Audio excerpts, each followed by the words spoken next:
Thanksgiving edition of the Five Spot. Yes, when we get really excited about what we will be eating for the holidays. But more importantly, let's dive into the Kansas City Chiefs and Philadelphia game that happened on Monday night. What an exciting game. We were expecting a lot of explosive plays, but the weather conditions kind of restricted a lot of that. Jalen Hurts and the Philadelphia Eagles did what they had to do in order to win the football game. But more importantly, the questions coming out of that game more toward Kansas City's direction. Will they find a number one receiver that will be more reliable for their quarterback, Patrick Mahomes?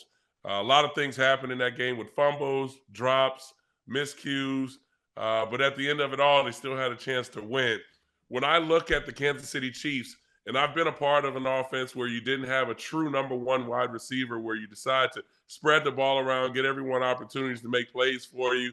There will be drops, there will be mistakes, but you'll still find yourself in games. And I think this could be something that will hinder them later part of the season because they need someone to step up.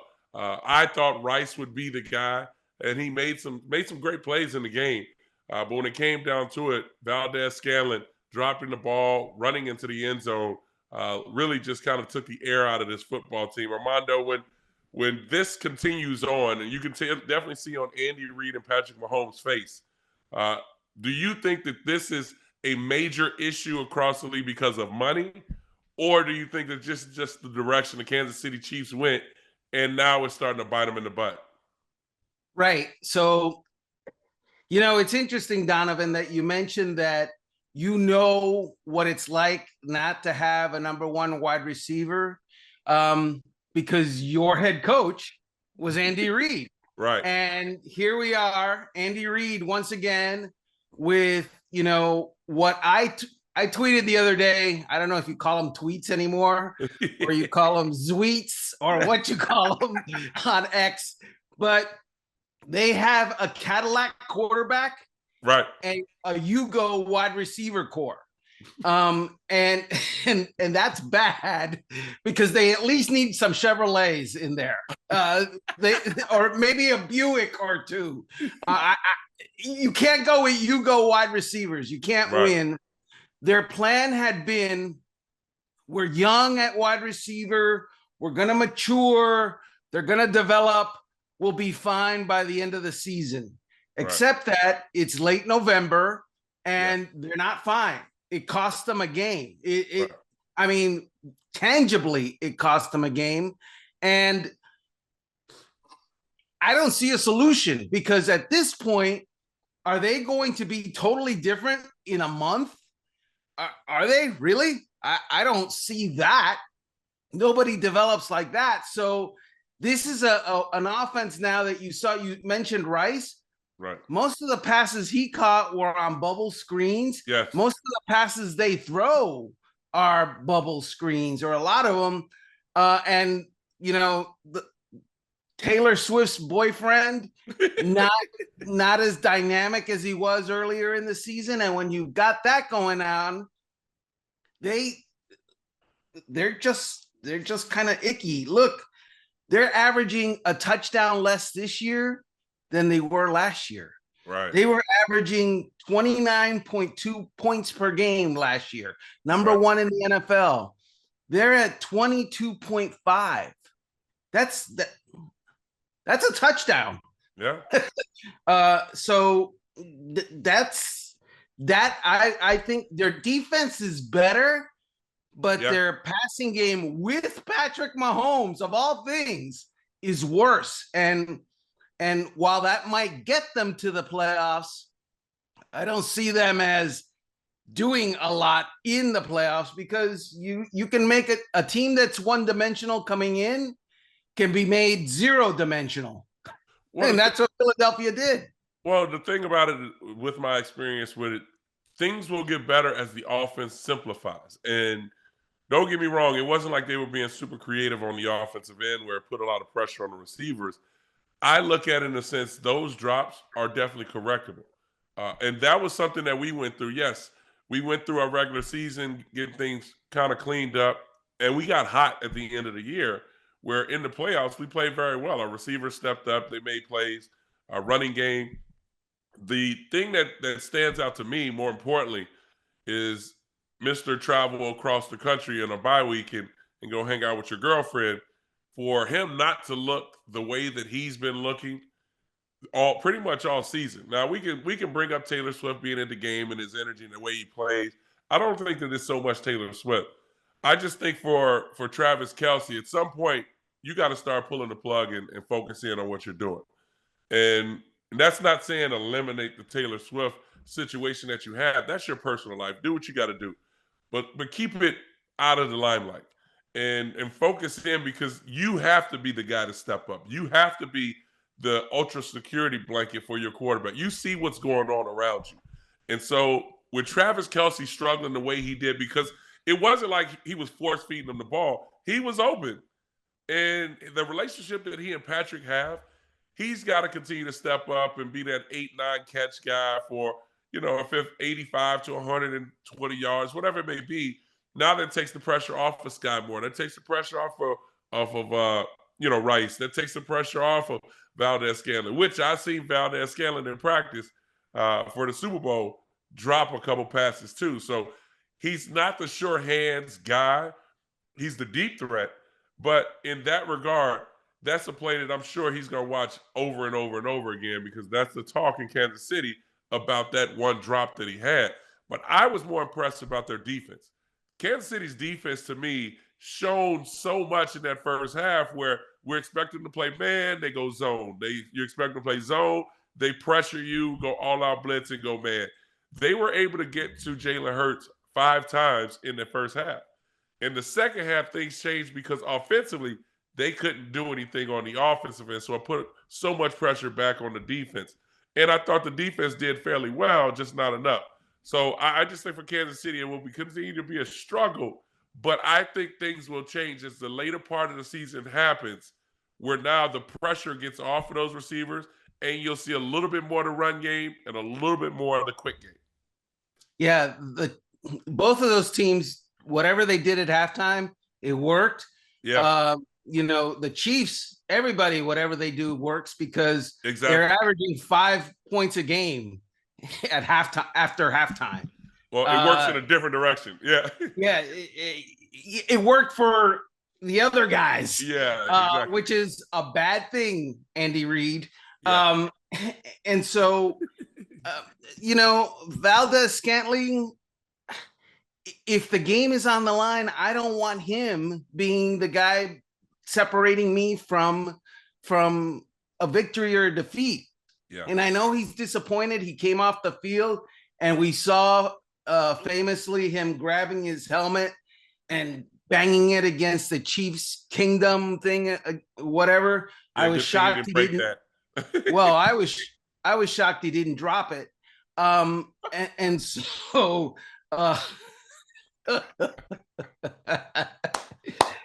I wrote that down somewhere. Where did I write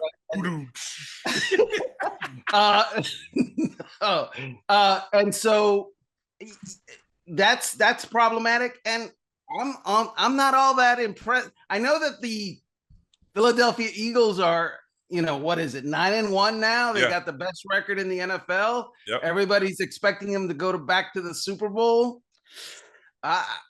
I got to tell you, they're on the struggle bus too, offensively. Jalen Hurts is not last year Jalen Hurts for whatever reason. He's not. He's. I mean, am I wrong here? Statistically, no. Statistically, no. But I think what you're seeing is they're starting to do what a lot of teams are going to start doing: double teaming AJ Brown. Probably trying to double team Devontae Smith, and now they have to find ways to run the football. And this is something that I've been talking about for the last few weeks for the Philadelphia Eagles. You have to run the football because when you look at their makeup of their offense, Dallas Goedert being hurt really hurts them at this particular point. He's the guy that neutralizes the middle of the football field, put pressure on linebackers, and he forces you, if you decide to double team, that he's going to have one-on-one coverage versus a linebacker or possibly a safety.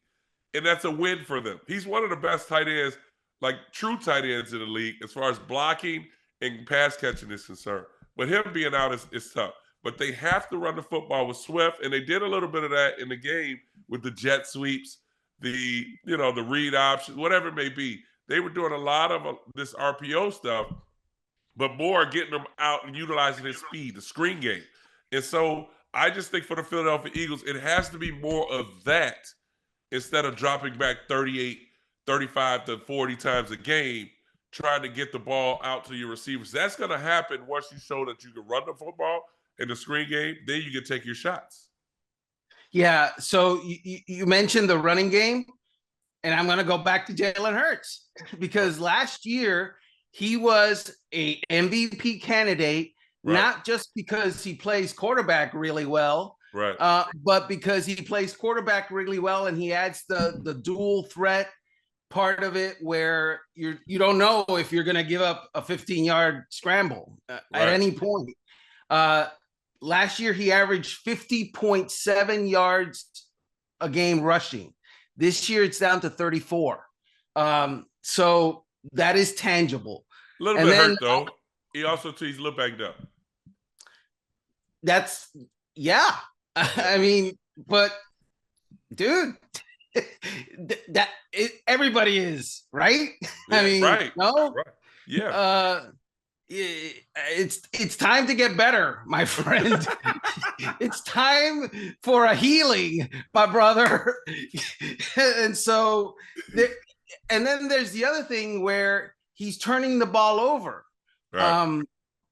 He's got 9 interceptions this year. That's already a career high, ties his career high. And so last year he had 6 all year. And that I mean, unfortunately for him, he's got a great offense around him. He's got weapons. He's got a great offensive line, a solid, running back core, but it's on him. Yeah. He's the quarterback. That's the guy we're going to look at, and looking at him, he's got to be better. Yeah. That's the only way I could put it. Well, I mean, you're absolutely right. And I think for both teams, they got some explaining to do in their own building and being able to get things corrected. But speaking of quarterbacks that have to step up, the lack of quarterbacks, so to speak, in the AFC North of what we've seen so far at this point with the injuries from the quarterback position, Lamar Jackson is the only quarterback standing at this point.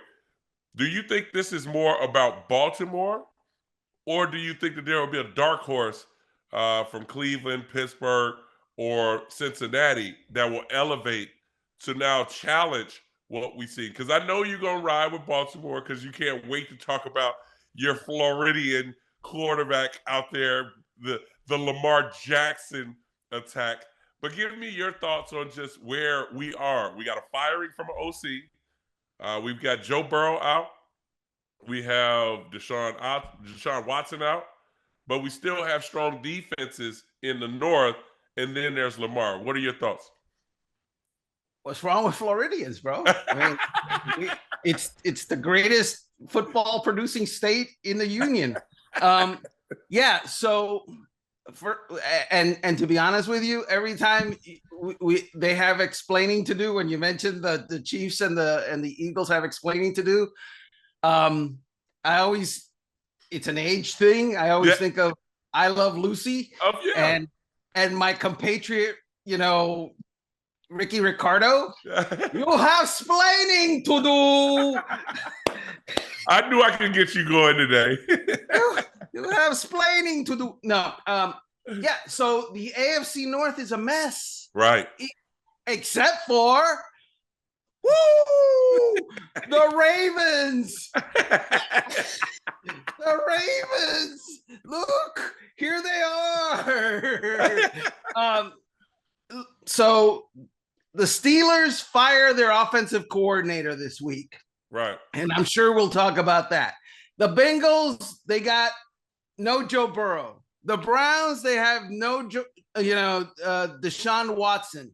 And the Ravens are sitting there going, yeah, we changed offensive coordinators in the offseason. Yeah, we've had quarterback injuries the last 2 years, not this year.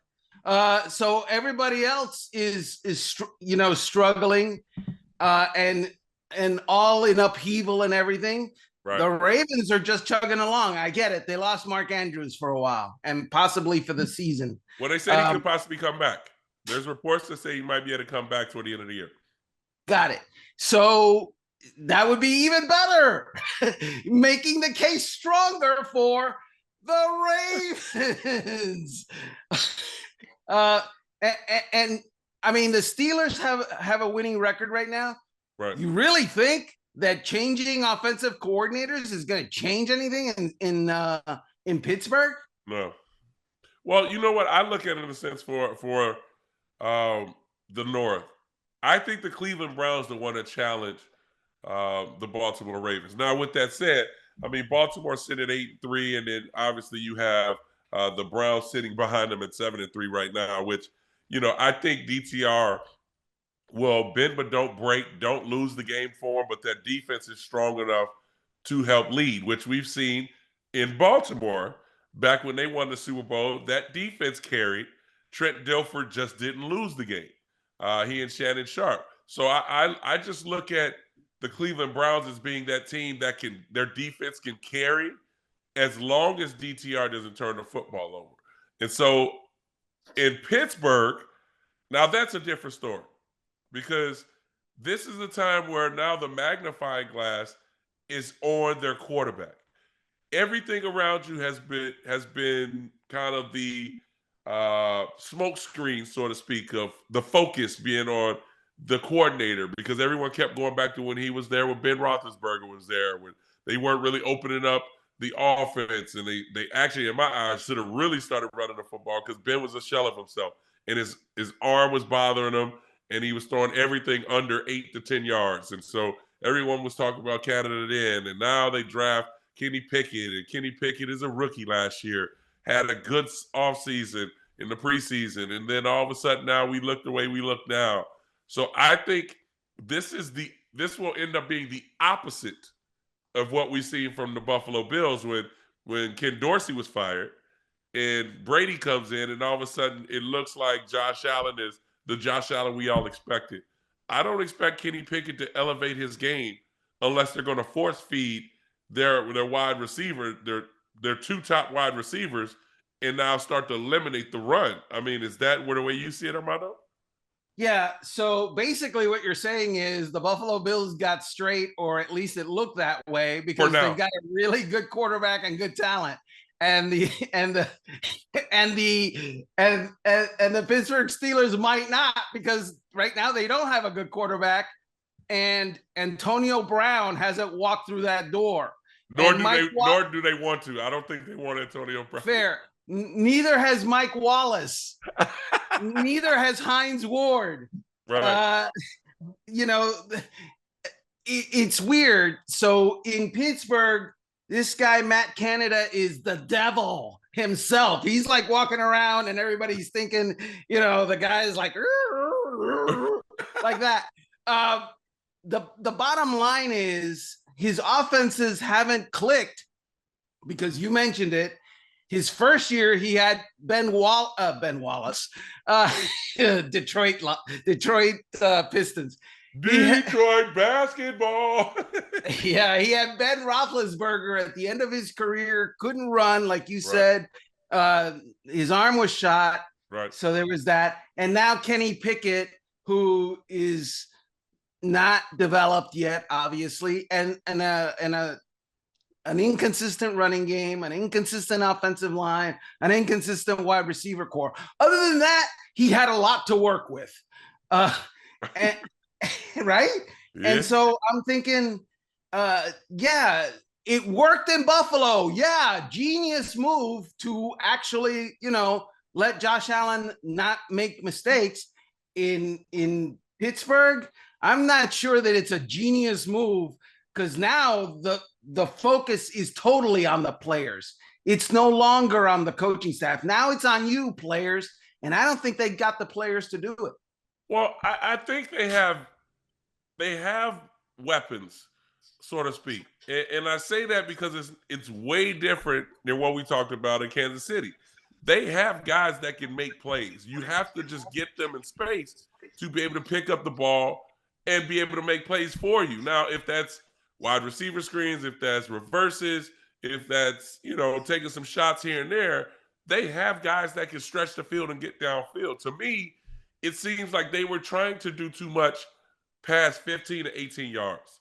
And remember, like I talked about when Ben Roethlisberger was there, everything was 12 yards or less. It was almost like watching Drew Brees toward the end of his career with Sean Payton. It was a dink, a dunk, a dink, a dunk, a screen. Then it was a take a shot.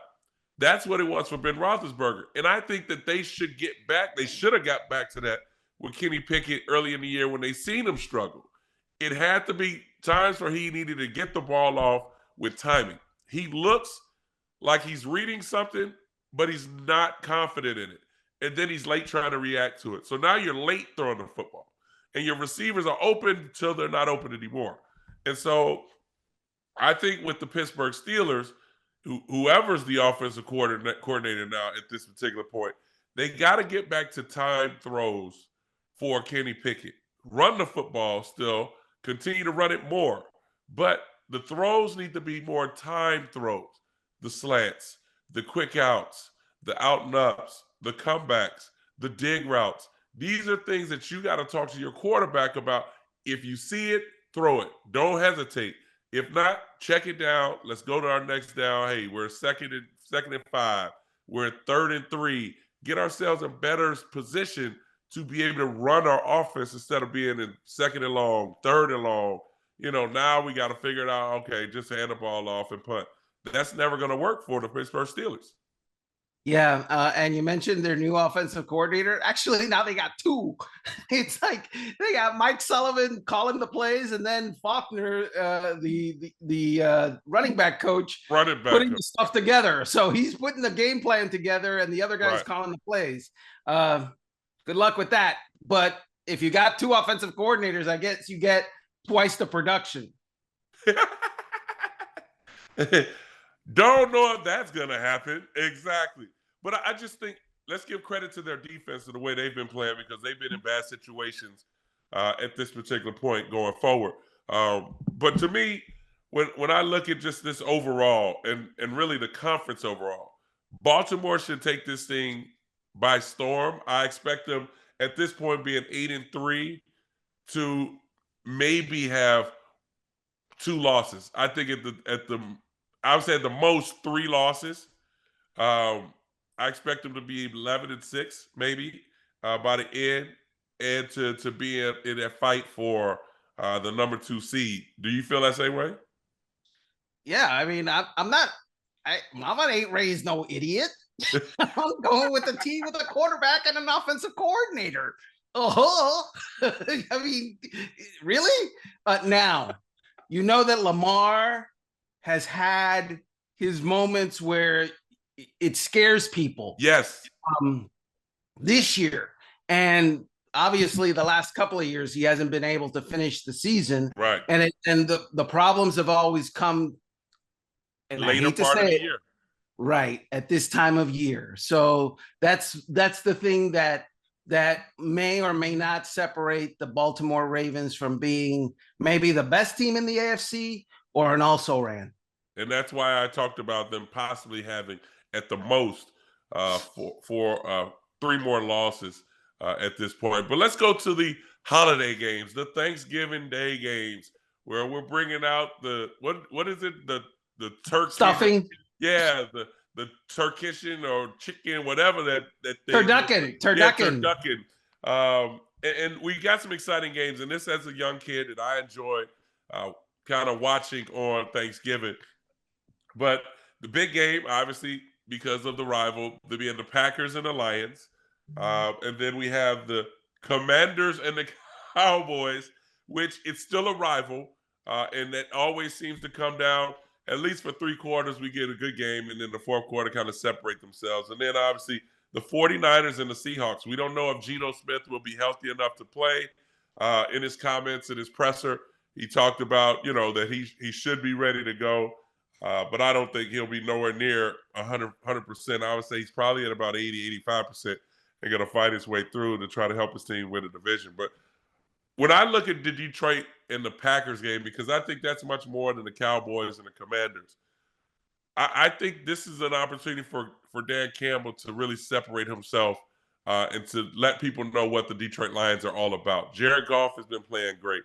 I like St. Brown has been playing great. Obviously, we talk about their defense a little bit with, their defensive ends getting pressure on quarterbacks. Their secondary is a whole lot better.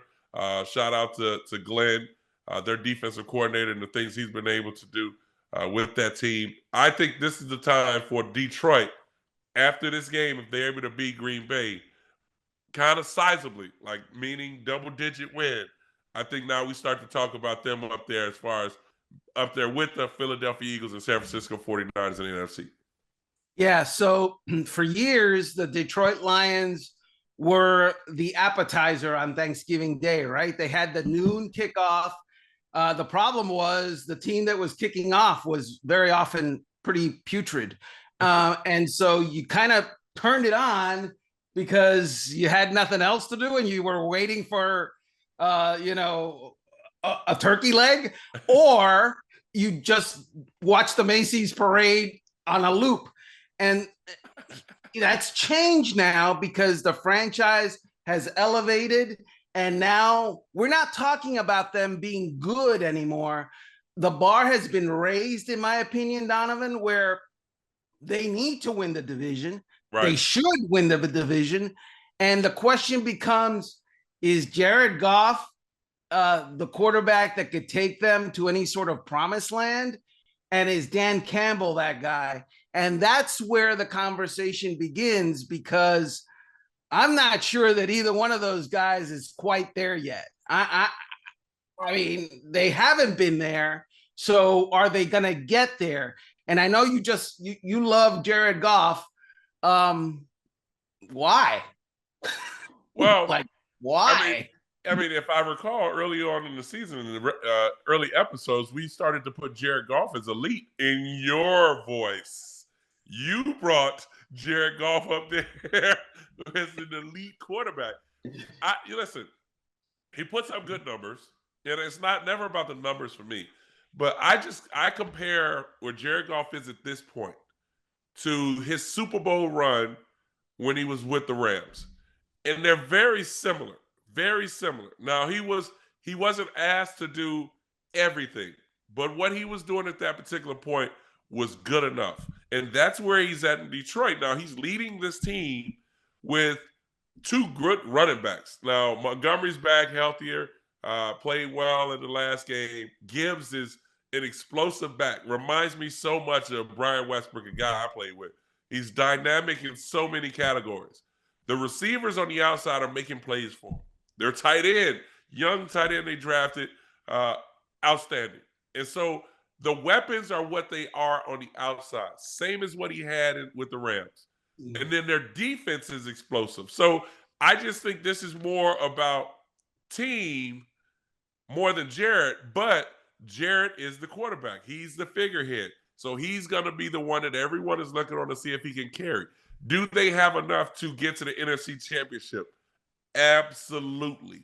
They do. And I believe that they're a team that you do not want to play, especially if they hit this ground running toward the end of the season. If they're on fire, that is definitely a team you don't want to play. I guess I'm going to have to play bad cop here. So here comes bad cop time. Jared Goff, we were talking about him being elite, and then we stopped talking about him being elite, okay? Because he's elite one week and not the next week, and by definition, that's not elite anymore. You're up and down. You brought Jared Goff up and said he was elite. In a week, I think that he threw 3 touchdown passes and threw for like 350 yards. And then the next week he didn't. And so that's the whole point of that. All I know is that he relies on, the play action game, yes, which means the running game has to work for him. Right. Last week he threw 3 interceptions, I think, against the Bears. So I'm not sure. I just know that in that very division, and they're going to win that division. There's a defensive coordinator in Minnesota named Brian Flores, who was the defensive coordinator for the New England Patriots when they beat Jared Goff in the Super Bowl. And he was the head coach of the Miami Dolphins when they abused Jared Goff multiple times when they played in the regular season. The answer to Jared Goff is pressure him, get him, off his spot. Right, off his spot, head on a swivel, doesn't know where it's coming from, and he is a different guy at that point. Right. And with Dan Campbell, there are some head coaches that are just savants. They know the offense really well, or they know the defense really well. What Dan Campbell isn't either one of those. What Dan Campbell's superpower is, he's a great leader. Great motivator. He's a great motor. Yeah, exactly. And that's great, but that kind of diminishes it on itself when the motivation is inherent in the situation. And what I mean by that is, you don't need a great leader and motivator on Super Bowl Sunday. You better have a great X's and O's guy. Right. Because everybody's motivated on Super Bowl Sunday, or in the playoffs, or at the end of the season when you've got the division on the line. What I'm saying is, I don't know. I guess that's what I'm saying. I don't know. I think in Dan Campbell's situation, he's surrounded with a great coaching staff of former players that used to play the game, and also great teachers. So when you have a head coach who was an offensive-minded guy, I mean, you can say because he played offense. I mean, for Dan Campbell at this particular point, it's more about his coaching staff instead of Dan Campbell. He's a great motivator. He's an inspirational guy, and they follow behind him, and that's what a leader is all about. But I think this is more about the coordinators. I talked about Aaron Glenn and what he's been able to do with this defense. This defense is playing pressured, lights-out type of football with creating turnovers. Now, offensively, they have an offensive coordinator that is projected to be one of the next young head coaches. And we've seen this over the year. Now, yeah, Jared Goff has kind of been a little bit of this, but not so much of this. It's been somewhat steady, had some of these climbs, come down. That's kind of the lay of the land for all quarterbacks at this point. All these top quarterbacks that we put in there, it's been this way. And so I think Detroit has enough to get there. Now, it's going to take a little bit of luck, obviously, for everybody, no matter who you are. If you get to the AFC or NFC championship, it's going to take a little bit of luck to get there to the Super Bowl. Do they have that opportunity, that chance? I think they will. And so I'll be watching a little bit of that going forward to see what actually happens. But let's stay on this whole luck deal. The Miami Dolphins at this particular point are a team that's here. The New York Jets are a team that's here. And so when you look at the decision that was made, because we all were waiting on it, I think everybody in New York was waiting on when Robert Saleh was going to pull the plug. But I hated the way he approached the deal with Zach Wilson, because Zach Wilson went from the guy who wasn't supposed to start to starting in the first 4 plays of the game. And then things didn't go well, and now you finally bench him, but they put him at number 3. They don't even put him as the backup. They put him at number 3, and then they put a quarterback in that nobody has really ever heard of. And if you look at him statistically, it's not really exciting. So do you think that this change will inspire the Jets, or will it be just kind of be business as usual what we see? Yeah, you're talking about the Black Friday game, which, by the way, I love the idea of a Black Friday game. Another day with another football game for me is like a victory day. That's a good day for me. What can I tell you? And the NFL is basically telling college football, step aside, young man. Yes. Step aside. We got business to conduct. I would say to you that what the New York Jets have is a Green Bay Packers problem. And the Green Bay Packers problem is going to be at offensive coordinator this week. It's going to be at the starting quarterback, because Tim Boyle comes from where? Oh, yeah, the Green Bay Packers. It's going to be on the sideline before the game where the former Green Bay Packers MVP is not playing. But he's out there throwing. He's out there throwing. Great. And then Alan Lazard, a Green Bay Packer, not producing like he has in the past and like he's expected to. Patrick Cobb, a Green Bay Packer, not really. Randall Cobb. I'm sorry. Yeah, Randall Cobb. And so if he made more plays, I'd know his name. So the point is that's a team that, you know, they put all their eggs in the Green Bay Packer, you know, basket, and the Green Bay Packer basket had a hole at the bottom of it, and they don't have a lot of eggs anymore. So the Dolphins are going to, you know, maybe not look as great as they have in leading the NFL in points per game because the New York Jets do have a very good defense. Right. But, I mean, we know who's going to win that game, right? I mean, we know who's going to win that game. Well, we know who's going to win the game, but I think, again, this is a copycat lead. So you look at McDaniels at this particular point, I think he copies what he's seen with Buffalo and what they did versus his defense. And he's starting to get a lot of his guys back healthier on the offensive end. And so a guy that I want to give a shout out to, Patrick Ramsey, you know, Jalen Ramsey, excuse me, you got me saying Patrick. Jalen Ramsey is back and getting back healthier, had a good game last couple of weeks. So that helps that defense. But more importantly for the New York Jets, I think this is when you really have to lean on Breece Hall as well as you know, your running backs. And you brought Dalvin Cook in to help to be another added weapon, and you haven't utilized them. And so this is one where we do have good receivers on the outside. You've got good running backs. You got a solid tight end. You have to utilize them. And so is this a Green Bay problem? I agree. But they have to find a way to clean this thing up because it's starting to get out of hand in New York. And we'll be talking about Robert Saleh in maybe in the next 3 weeks being on the hot seat, just like the rest of these other coaches as well, if things don't work out. What about Frank Reich? What do you think? What do you think of his hot seat? DOA. He's dead on arrival. I mean, it's not that much of a story because they're in Carolina, but I think that he will be fired before the season ends. It's that bad in Carolina at this particular point. Okay. Is that fair? You're one and done? It's not fair, but Carolina has done this before. And you have to look at the reputation of a lot of these organizations.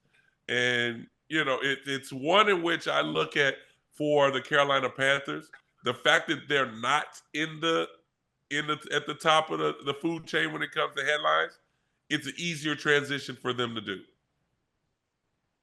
So the problem that Frank Reich has is twofold. First of all, I look at their roster and I'm thinking, who is their Pro Bowl wide receiver? Oh, yeah, they don't have one. Who is their Pro Bowl tight end?